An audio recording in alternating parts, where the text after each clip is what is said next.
We are living in a computer-programmed reality, and the only clue we have to it is when some variable is changed and some alteration in our reality occurs. We would have the overwhelming impression that we were reliving the present, déjà vu, perhaps in precisely the same way, hearing the same words, saying the same words. I submit that these impressions are valid and significant, and I will even say this: such an impression is a clue that at some past time point a variable was changed, reprogrammed as it were, and that because of this an alternative world branched off.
Good morning, or good afternoon, or good evening, wherever you are. This is Robert Phoenix, broadcasting to you live from the heart of Texas, Austin.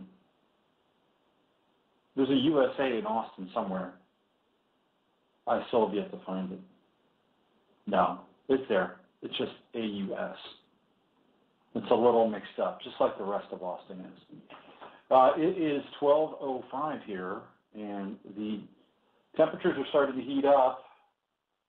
It's been mighty cold over the last couple of weeks, and we're supposed to get up into the 70s here until the weekend rolls around, in which the next polar front or Arctic front comes ripping down through the middle part of the country, through the frozen and snowy tundra of Canada and beyond. So until then, we'll get a few days of nice warm weather here, while the rest of the country is digging out of a massive snowstorm. You know, what's really interesting is are the reactions to heavy-duty winter. It's absolutely fascinating what takes place. We're being hit with all these images of snow in the Middle East and North Africa. Of course, the most famous being the pyramids, especially the Great Pyramid of Giza, covered in snow, Egypt covered in snow, Jerusalem covered with snow. Now, I'm not there. Apparently, there is snow there. There is some question as to whether or not the pyramids are covered with snow. I should ask John Anthony West. He would know. Speaking of John Anthony West and all things pyramidal, if you did not listen to Friday's show, I urge you. It is a pretty out there, pretty interesting show, I have to say. In the first hour, I talked with Thomas Hughes, Bigfoot experiencer, and more. And it is about as far out as you can get for a Friday Farcast. We're talking over 50 encounters with Bigfoot, detailed understanding and information about who they are, where they come from, what they're here to do. So if you are interested in Bigfoot, Yeti, anything that is cryptozoological, you got to hear the first hour of last week's show. If you're new to listening to this broadcast or any of the other broadcasts, Friday is when we go out and interview at least two people, sometimes more, and try to explore some really interesting and edgy material. Sometimes it tugs at the sense of credulity and what some people call reality. Other times It really challenges our sense of propriety. 2 weeks ago on Friday's show, we had Andrew Norton Weber, who was talking about the power of distilled water and urine therapy. Where else are you going to hear this stuff? You might hear it on Red Ice. I don't mind saying that, by the way. Henrik does a great job. Absolutely great job. He and his girlfriend, pretty much a one-man show. So I don't mind giving props to Red Ice. But you won't hear it on Alex Jones. Alex Jones won't be talking about urine therapy. I guarantee you that. Why? Because he's full of piss already, that's why. No. That was easy. That was too easy. That was low-hanging fruit. But anyway, we also had on Friday's show, and this is where the pyramidal riff came from. On Friday's show, we had Dr. Sam Osmanagic, and he is a archaeologist and industrialist, and he is the guy that is exploring, for the most part, he's the head. He's one of the leading explorers. I don't think he's the only one, but he's one of the leading explorers of the Bosnian pyramids. Very interesting stuff. You know, I went back and I looked at that main pyramid, that main mountain, and it does look like a pyramid to me. It reminds me of Mount Kailash. And if you haven't seen pictures of Mount Kailash is the holy mountain, and it is located just on the other side of Tibet. It's right there in the Himalayas, resting between northern India, Nepal, Tibet. Mount Kailash is one of the most powerful spiritual points on the planet, the Holy Mountain. By the way, has anybody ever seen Holy Mountain by Jodorowsky? I was watching part of it the other night, and there's a scene. It's an amazing movie. I think it's one of the most amazing movies ever made. You know, it's kind of like, last night I was watching, what is it? It's one of the movies with, God man, I'm having like double senior moments here. She played Lilu on The Fifth Element. Anyway, let me just get back to Jodorowsky so I don't appear that pathetic while I try to rack my memory. More choline for Robert, please. Give me a choline mainline right to my frontal lobe. Anyway, the thing I love about Holy Mountain is that Jodorowsky uses symbols in a way that are not hackneyed and not just stuck up there for some kind of symbolic import, which to me is almost akin to spiritual pornography or symbological pornography. When he has the symbols in the movie and they appear on the screen, they are coming from the inside out and not the outside in. And I don't know how one actually discerns the two. Here comes the knock at the door. Hold on 1 second. I have to kind of acknowledge it. 5, 4, 3, 2, 1. Knock at the door. Are we there? No, I guess not. Anyway, there is a process with art where you can tell where the symbols come from the inside out and not the outside in. And I guess that the only way that that can be determined is by, on some level, how either gripping or shocking or profound or just seemingly integrated they are. The Evil and the Dead. That's the film I'm thinking of, The Evil and the Dead. I was watching the beginning of it last night. I think it's The Evil and the Dead number 5. And at the beginning of the film, there is a wide-angle shot. It's actually an extreme close-up of a single eye.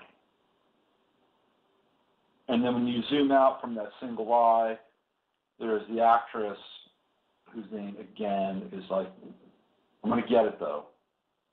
She's lying on the bottom of a shower. So there's some kind of, weird, almost fetus-like sort of rebirth moment. And on the shower floor, the bathroom floor, there's black and white checkered tile. So we have duality, of course, echoes of secret societies, Freemasonry, Gnosticism. It's all there on the bathroom floor. But there's something about the application of those symbols that just it feels, again, like, okay, oh, great. There's the giant eye. There's the giant eyeball. Okay, all-seeing eye, we get it. Oh, yeah, checkerboard on the bathroom floor, check. Where else can we go with this? And maybe it's because Jodorowsky was there first.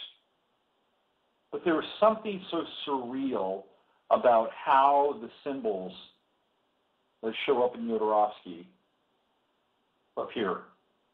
Like, for instance, when the thief comes into the tower, and there's Jodorowsky, the alchemist, and he's got two goats side by side, one on either side of him. There's something shocking about that. There's something powerful about it. There's something profound about it. Of course, we can get into all the goat symbolism, the twin symbolism, and Baphomet, and all that stuff. And basically, Jodorowsky is telling the thief to turn his shit into gold. And that really is the essence of alchemy. Now, I haven't had a show on that yet, and I'm not sure I will, because I'm not quite ready to descend to those depths in order for people to listen. I will stop at urine. But what was also really interesting, I never got this before because I hadn't seen the scene before. And the scene is at the beginning, again, with the thief in the tower. There is a tall black woman, topless. She's wearing a silver headdress, and she has all these symbols painted on her. And I didn't realize that it was the same kind of portrayal or imagistic portrayal that Erykah Badu did on her last album. That Erykah Badu is literally the character from The Holy Mountain, the priestess. She's the high priestess of The Holy Mountain. I thought it was interesting. I've never seen it before. I'm still thinking of that actress's name, by the way. The Fifth Element. Joan of Arc. Even Dazed and Confused. I think she was in Dazed and Confused. I know all of her movies. Mila Jovovich. That's it. Mila Jovovich. The mind is a wonderful thing. It will work with you if you work with it. And in that moment, my mind was racing to my aid. So it's been about 2 weeks since I've been on this part of the show, ranting and raving a little bit. We had a great show on Friday, and we did not do the, did we do astrology on Wednesday? No, I don't think we did. We did astrology the week before with Nick, Dag, and Bess. That was a really good show. I'm going to try to get William Stick Evers on this Wednesday. And William is one of my favorite astrologers. He's an Aries. He's a bulldog. And I don't know of anybody who combines the same kind of insight when it comes to money as it does with astrology than William does. And I'm going to bring him on. We're going to talk about Bitcoin and Litecoin and the economic reset, which I think is coming. And I think one of those currencies will be used as the new default currency. Now, the banks already had a trial run of a bank shutdown. They did it via computer sim. It did not happen long ago. It's happened within the last 60 days. So they're trying to figure out what would be the outcome of a complete and total banking collapse. Now, the good news is if you have any debt, forget about it. It's wiped out. You get to start new. Bad news is if you have any kind of massive collateral or any kind of assets in the bank, you're screwed. You're done. It's all gone. Where does it go? Where would that money go? Now, here's the deal. You will not be broke for long. There'll be some kind of currency transference, estimated value of worth, based on the value of the new currency. but it won't be as much as you had. I'll bet you lose about 33% of your personal worth. Just a number, a random number I'm picking out of my head. 33%, or maybe 66% with 33 left over. 66 and 2/3 with 33 and a third left over. So we're going to bring William on. We're going to talk about the new currency, the potential for the financial reset, which some people are saying 2016, 2015. I think it could be 2014, because 2014 is the year of the tower. Remember that. If you add 2 to 14, you get 16, and that is the number of the tower in the major arcana.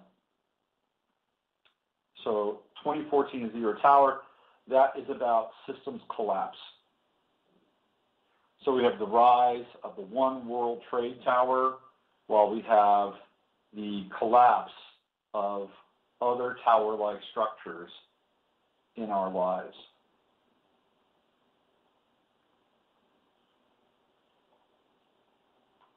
So I think that the economic reset could take place at some point in 2014, and if I had to pick a date, I would pick April 23rd. April 23rd. And if you look at my, on Diane TV, I did a special in 2014, and I'm going to do a 2014 special probably either this Wednesday or next Wednesday on navigating the astrological matrix. And we'll look at the astrology of 2014, and I do talk about it on Diane TV. And again, you can find me over at Diane TV, 11th house, GaianTV.com. I think that's what it is. Or 11th house. 11th, I have to figure it out. You can just look up Robert Phoenix 11th house. You'll find it. But anyway, I did a show on the astrology of 2014, and I talk about this. And you can see the April 23rd solar chart, or the April 23rd horary chart, because that's really what we're looking at in some ways, predictive astrology, future horary. So you can do it yourself. A lot of you who listen to the show are astrology buffs. You're learning astrology. You know a lot about astrology. Just do it. Just cast a chart for April 23rd, 2014. You'll see exactly what I'm talking about. You'll see it.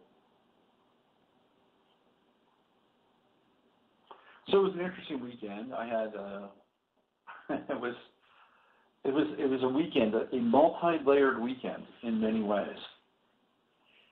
I don't do anything anymore. I stay home for the most part now. I've become a recluse. Saturn is going through my 12th house. This is what happens when Saturn cruises through your 12th house. You just become a recluse.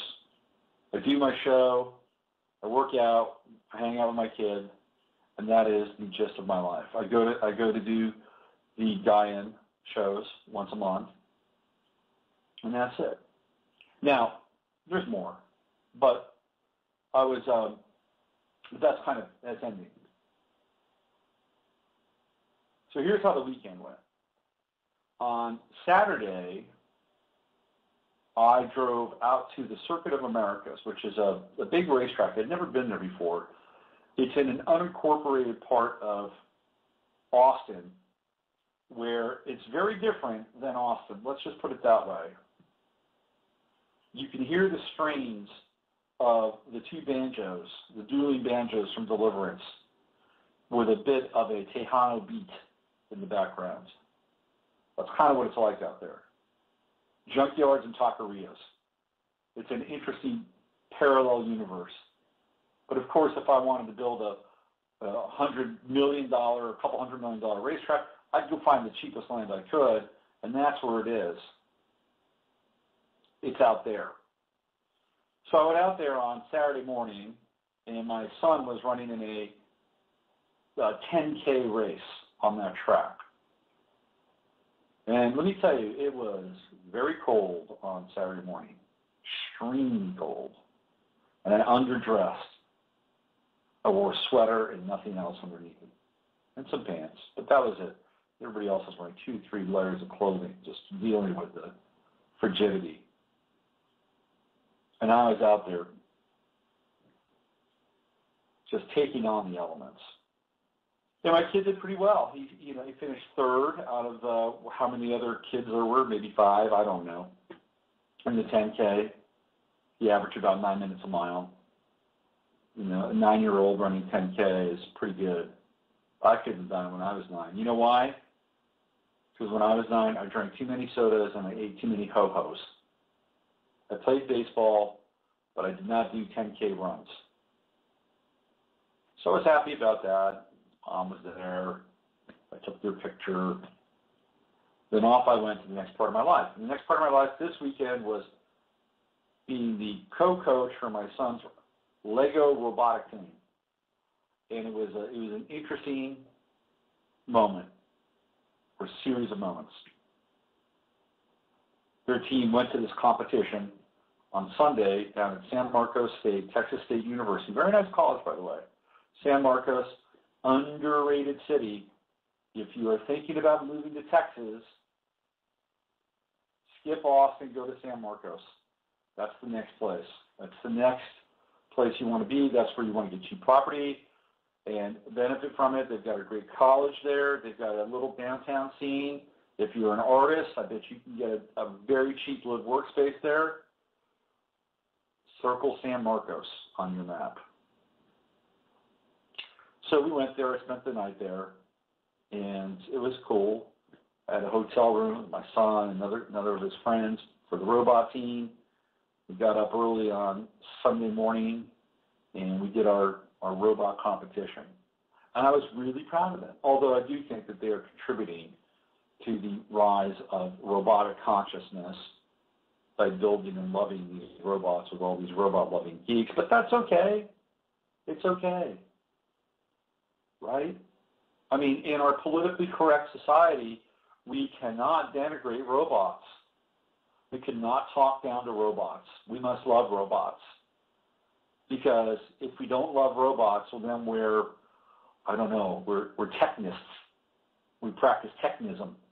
So you can't speak poorly about robots. Robots are people too. Remember that. So anyway, they did the robot competition.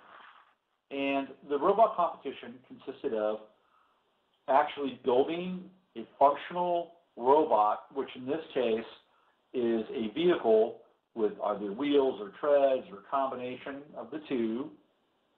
And they have to do these tasks on this board, this big board. And it was all about disasters, natural disasters, fires, tsunamis, tornadoes, you name it. And so our team chose tsunamis. And we had to take our robot truck, and we had to basically push the robot. We had to program the robot and push various vehicles to certain points so that we could get points, and then do all these other things. And what happened is that on the first go-round, we didn't get any points, and the boys were very disappointed. The robot did not do what it was told. Bad robot. But they are also doing these little sort of meetings with judges and talking about, their solution to tsunamis. Well, what do you do with a solution to a tsunami? How do you bring a solution to a tsunami? Well, I came up with the tsunami phone app. Said everybody in Japan had the tsunami phone app, early warning system. They've got earthquake warning systems in Japan. They've got 1,000 of them. Why do I know this? Because I did the research. You can look it up. But do they have an early warning tsunami system? Didn't find that. Anyway, I came up with it. I gave the kids the idea. They tweaked it and presented it. Then we went to another room. We talked about our design for the robot. Why did we choose this design?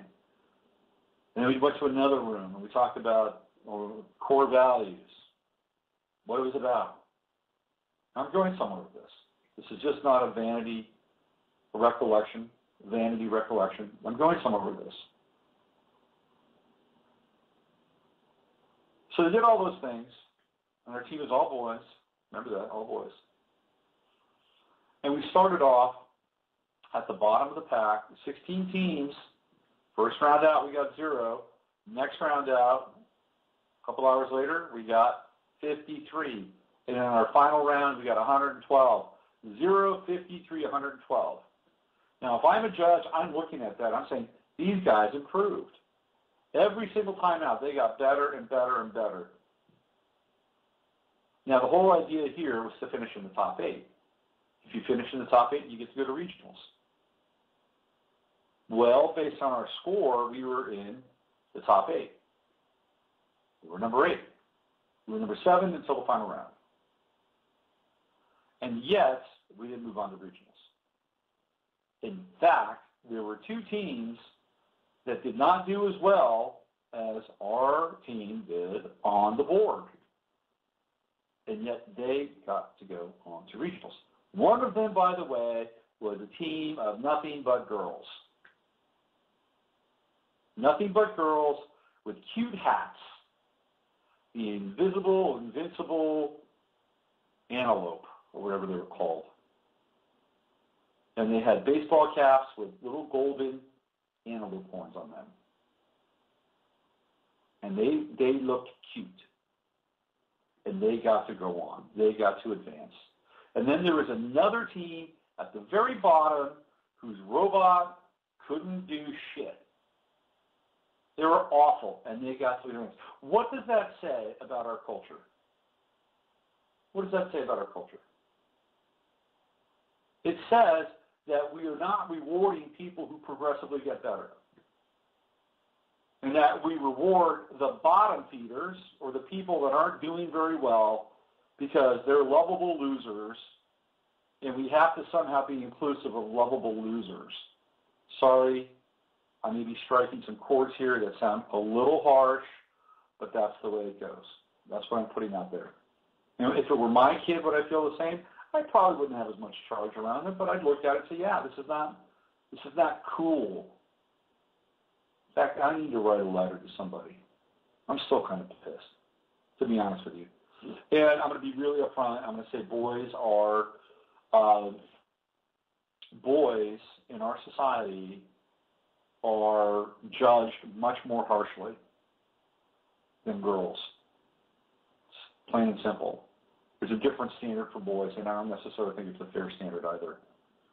But I think from a young age, especially now, there is a demonization about being a young male. And it has to do with disassembling the masculine identity from a very early age. See, I can find a conspiracy anywhere. Even at a robot contest in San Marcos, I can find one. Okay, enough of that. Enough of my ranting. I found this really interesting article, and it has to do with water. And if you are a drinker of bottled water, and I am, and I try to drink less of it, and the bottled water I do drink, mostly comes out of a glass bottle, and it's usually mineral water. It's called Topo Chico. I'm sorry, I haven't found a good carbonated distilled water yet. I'm not even sure they make one. But I wanted to read this article because I thought it was an interesting and important article. It's very, very short. And this is bottled water.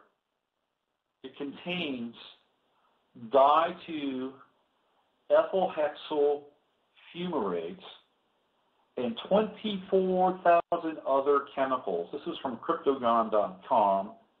I just wanted to read this to you. It's kind of startling. And the original post was in a place called Natural Society. Revolutionize Your Health with Anthony Gucciardi. Isn't that the guy who's on Alex Jones? Anthony Gucciardi.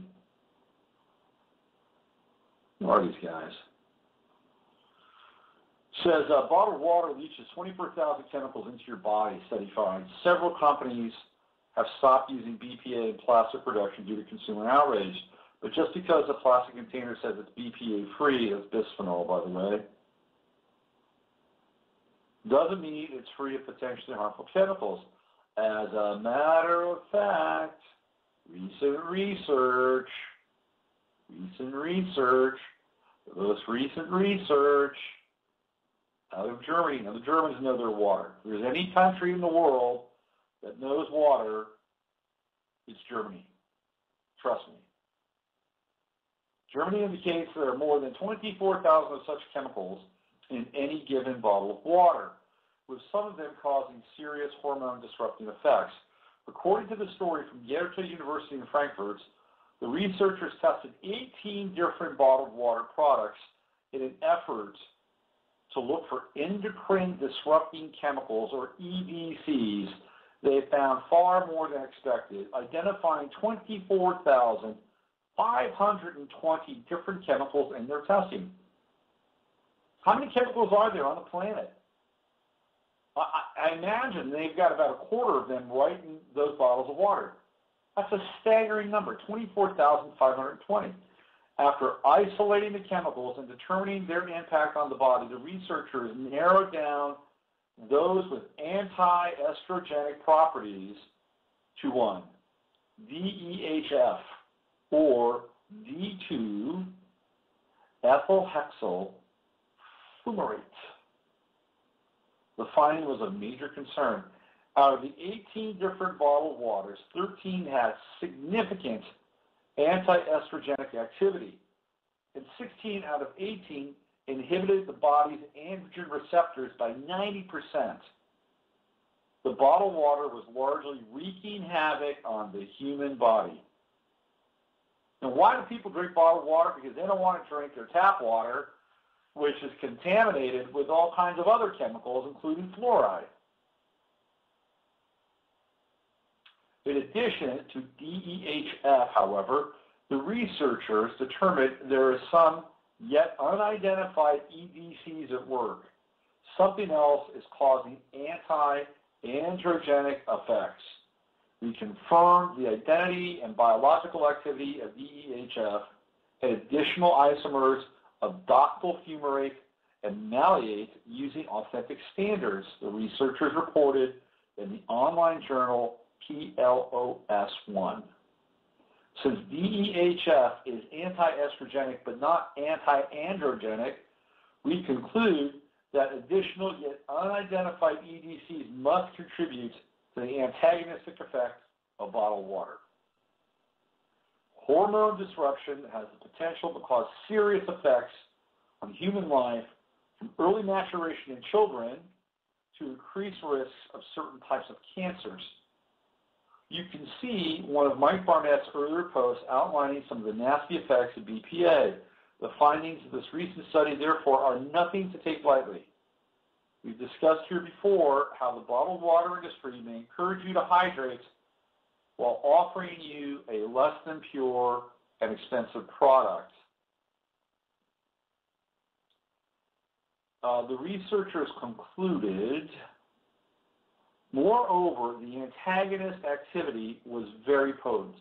An equivalent of 3.75 million bottled water inhibited estrogen and androgen receptor by up to 60 to 90%. Bottled water from 6 different countries has been found to contain estrogenic, anti-estrogenic, as well as androgenic, prostagenic, and glucocorticoid-like chemicals. This demonstrates that a popular beverage is contaminated with diverse acting EDCs. So essentially, the one thing that we are supposed to be able to have at a level of relative purity that we need on a consistent basis, the transmission of emotion in our lives, perhaps the most spiritual element, water, is utterly contaminated from the tap to the bottle. Imagine that. Utterly contaminated. And not only is it contaminated, but it might even be contributing to a shift in sexuality amongst our youth at an early age. And that could be anything from making young males more feminine to young females more masculine. Perhaps even leading to the early development of the sexual organs and the sexual function at a rate that most of us are not used to, i.e. puberty getting advanced to the ages of 9, 10, and 11. Pre-tween, as we would call it. And then in the rest of us, well, just loading this up on potential cancer-causing agents. This is significant and worth looking into in terms of how you consume your water. I don't drink a lot of bottled water. I try to drink water out of my home here. I have my own way of procuring what I would think is, or I'd like to think is, clean water. I've been drinking more distilled water, though. I drink it every morning. If you want to get chemicals, especially heavy metal chemicals out of your body, I recommend distilled water, chlorophyll, and lemon first thing in the morning. And it leaches out heavy metals. In an environment where we're breathing in chemtrail, toxically chemtrail-infiltrated skies, I highly recommend it. Okay, why don't we do this? Why don't we play a little bit of music? And let me get back into let me find you one more interesting little tidbit or nugget to share with you. And whenever I talk about water, of course, I like to play Big Water by Alma Desnuda. Alma Desnuda. Let me see if I can find it. Is it in here? Let's see. Yes, it's under G for Great Big Water. Here we go. Let me find it. All right, Alma Desnuda. I'll be back in 5 minutes and 5 seconds. Get into the funky reggae vibe. This is Robert Phoenix. You're listening to the Monday Mashup.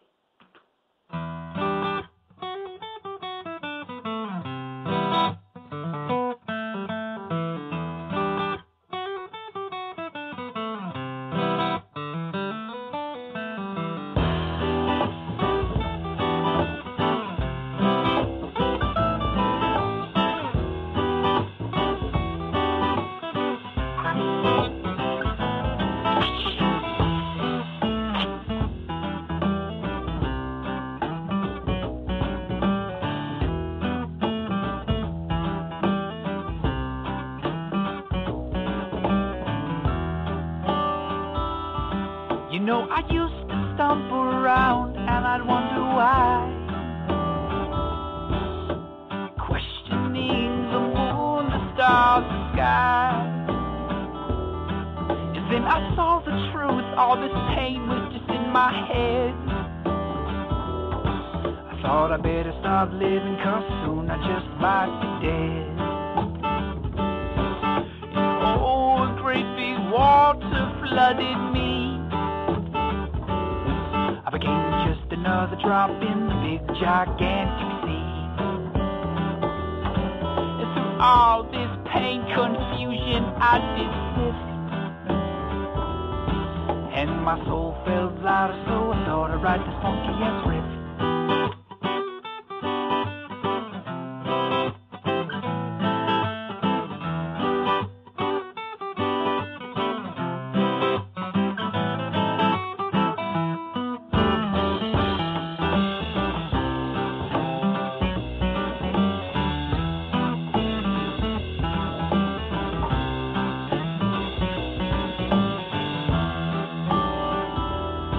The next step, oh well, I took it logically,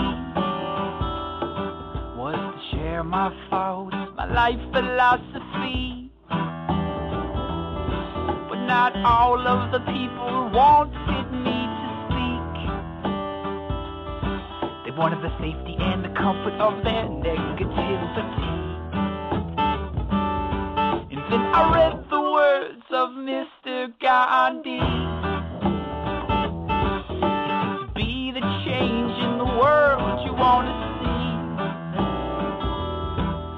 I closed my mouth and I tried to live the truth. And so it was a whole lot harder than preaching from the preacher's booth. Oh, a great big water flooded me. True, it might be drops, but we ripple to infinity. ever you should forget this and stop the trip, just listen to this message while we drop our funky riff.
Listen to this message while we drop our funky riff.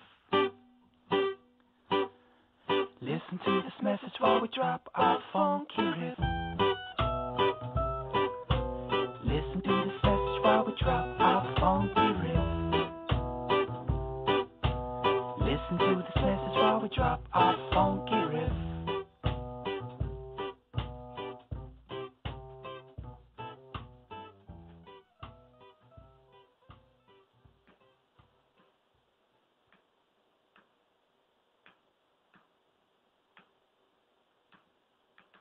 Well, I'm trying to go back and find the window that has the show in it. So bear with me, and I hope that I'm on the air. Yes, I am. That's always a good thing, isn't it? That was Alma Deathnuda, Great Big Water. Shout out to Tessa, Dick, in the chat room. Today is the birthday of Philip K. Dick, her one-time partner in life, and certainly a partner in the afterlife on some level. And today was his birthday, or is his birthday. And of course, my opening track has a very famous speech given at a science fiction conference in Metz, France. So happy birthday to the science fiction master. And I think one of the great influencers of the 20th and even 21st century, Philip K. Dick. It is 12:46 here on the Monday Mashup. I get my days mixed up sometimes. And a very interesting chat going on in the chat room. If you are listening to this podcast, you should listen live sometime and check out the chat room. It's happening. There's a lot that goes on in there. A lot of friendships. People are sharing Reiki energy with one another. Not now, but it's happened. And it is all part of the chat room experience, which is pretty darn cool, if you ask me. The Mandela thing is starting to cool down a little bit. I plan on doing something around Mandela, but the whole thing is just incredibly strange. Absolutely incredibly strange. First of all, there is the, how do I say this? There is something akin to the canonization of a Messiah-like being with Mandela. Everything we're seeing has the hallmarks of some sort of ritual canonization, like a recasting of the Christ in some ways. And everything in the postmodern world in the 21st century is towards the absolute reduction and cindering of Christianity. And I, again, am not a quote-unquote Christian, but I can certainly see what's afoot. And I'm not an atheist, and I'm not an agnostic, and I'm certainly not a Darwinian evolutionarist, But I can certainly see the game, and part of what's happening with Mandela is part of that. That we keep having these ritualized events where people in their lives take on a greater cosmic significance than some of the archetypes of Christianity, especially as we are now into the sort of the precursor days and moments of Saturnalia in Sol Invictus. These are very powerful times. Now, I had heard that Mandela had actually passed away about 3 months ago, that when everybody went to South Africa, right, when they were all there, Obama was there, Clinton was there, Bush was there, in South Africa, this was about 3 months ago when Mandela was supposed to be ill, gravely ill, they went there. Now, from what I understand, that's actually when he passed away. And that all of this, the ritual funeral taking place, is being done sort of piggyback on the Saturnalia and the celebration of Sol Invictus. And of course, what we had, we couldn't have the Mandela Fest without a ritualized murder.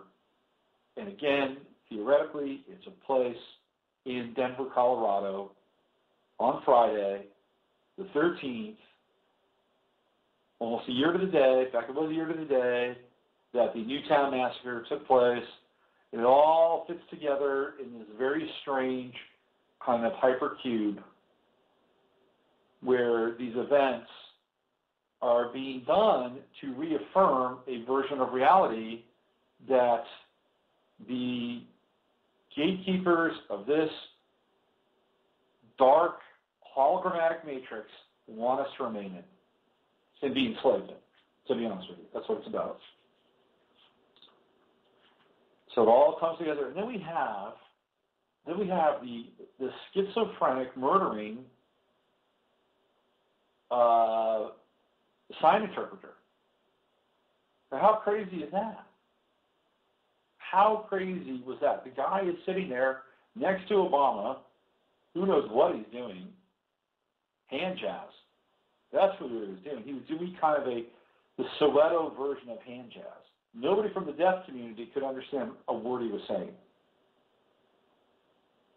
There's even one point where he does the hand, the OK signal, right? The OK sign, which is really 666, the 3 6s on the hand, and he sticks it up over his right eye. He does that.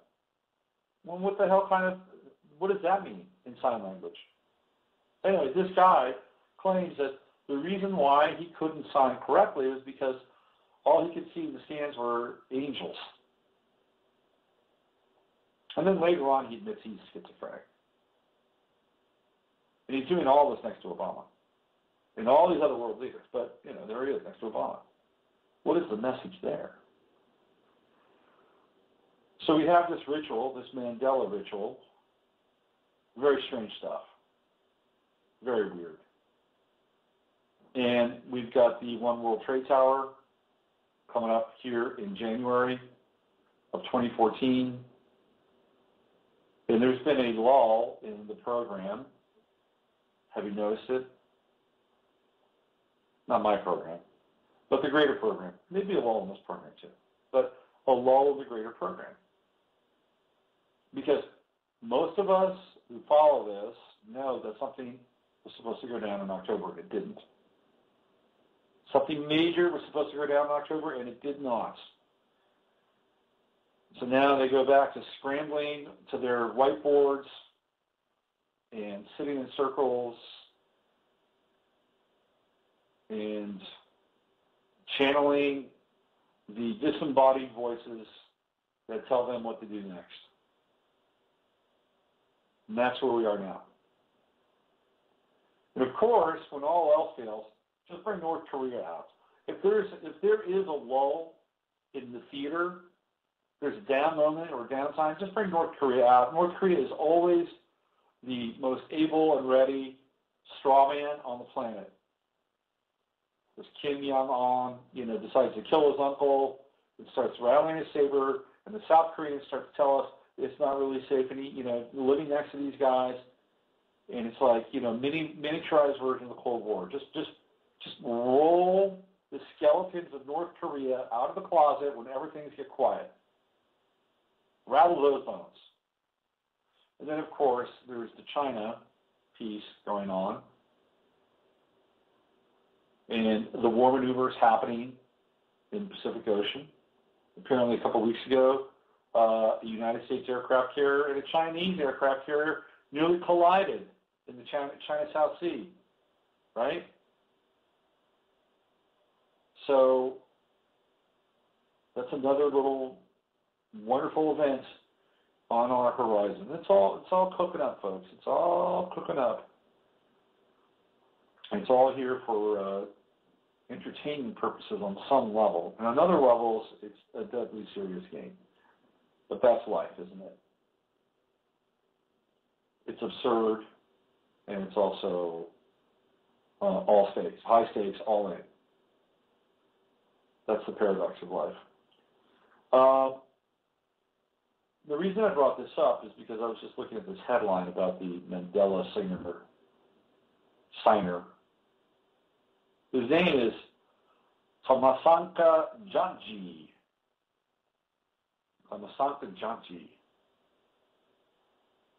So it's from RT. I'm just going to read this quickly. Thomasanka Janji, who was shocked to infamy over the gibberish sign language gestures he used translating world leaders at Nelson Mandela's memorial, was reportedly accused of murder 10 years ago. Janji claimed he was suffering a schizophrenic episode. I think it's interesting that here he is. He's suffering a schizophrenic episode next to Obama. There is a not-so-deep meaning in that, if you can perceive it. National channel ENCA investigations discovered that Janji, who's receiving treatment for his schizophrenia, has also faced rape, theft, housebreaking, malicious damage to property, murder, attempted murder, and kidnapping charges, starting in 1994 and going all the way up through 2003.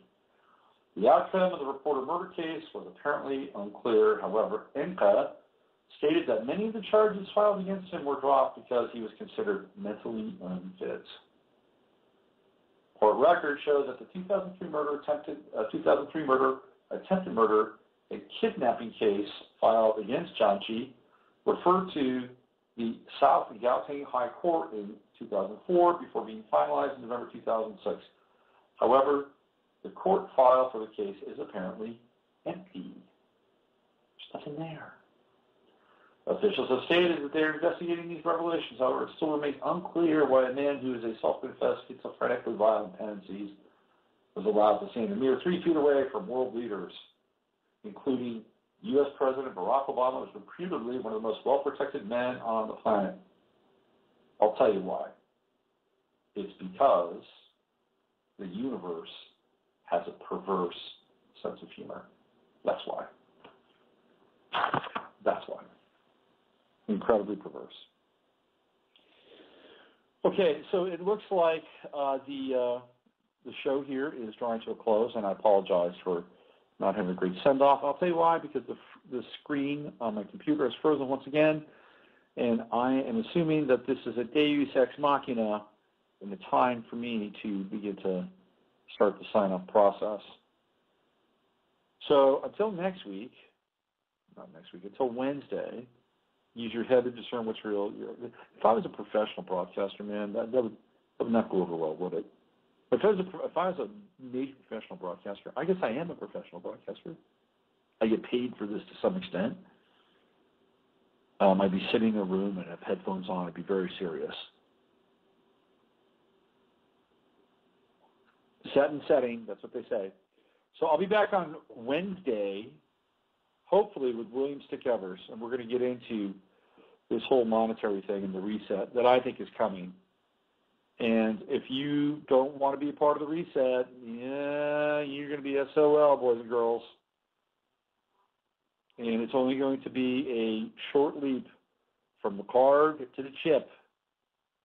It is coming. Trust me. So until then, use your head to discern what's real, your heart to discern what's possible. I would play you Philip K. Dick one more time. as a send out, but unfortunately I've been frozen out of the studio, so I can't. So you'll just have to imagine the cool techno groovy sounds with Philip K. Dick saying we are living in a world. And you can go from there. Have a great day, and I'll see you on Wednesday. Take care. This is Robert Phoenix. You've been listening to the Monday Mashup.